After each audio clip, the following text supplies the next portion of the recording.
బేసిక్‌గా ఒక హ్యూమన్‌కి ఐసైట్ వచ్చింది అనేది మనం ఎలా తెలుసుకోవాలి? ఎలా వస్తుంది అసలది? 2-3 ఇయర్స్ పిల్లవాడు ఉన్నాడనుకోండి, he does not even know how to express at that point of time. అలాంటప్పుడు మనం కొన్ని గమనించాల్సొస్తది. చిన్న పిల్లలైతే they will try to squeeze their eyes. కళ్ళు చిన్నగా చేసి యాహ్! చూడ్డానికి ట్రై హ్మ్. చేస్తారు.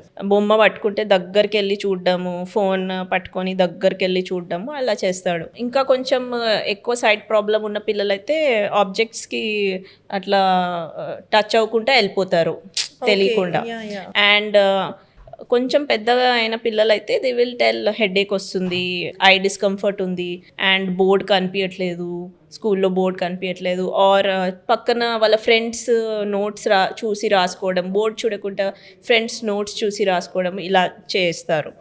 ఓకే. అండ్ కొంతమంది పిల్లలకి ఐ విజన్ ప్రాబ్లమ్స్, ఈ ఐసైట్ ప్రాబ్లమ్స్ కరెక్ట్ అవ్వకపోతే దే స్టార్ట్ డెవలపింగ్ స్క్వింట్ అండి. అంటే మెల్లకన్ను డెవలప్ అవ్వడం స్టార్ట్ అవుతుందన్నమాట. స్క్వింట్. ఓకే. స్క్వింట్ అంటే eye either outwards or inwards rotate అవ్వడం స్టార్ట్ అయిపోతుంది when we do not correct the glass power on time. Okay. So ఇవన్నీ మనము గమనిస్తే we can suspect that eye related problem something develop అయింది, we need to take to the eye doctor as soon as possible.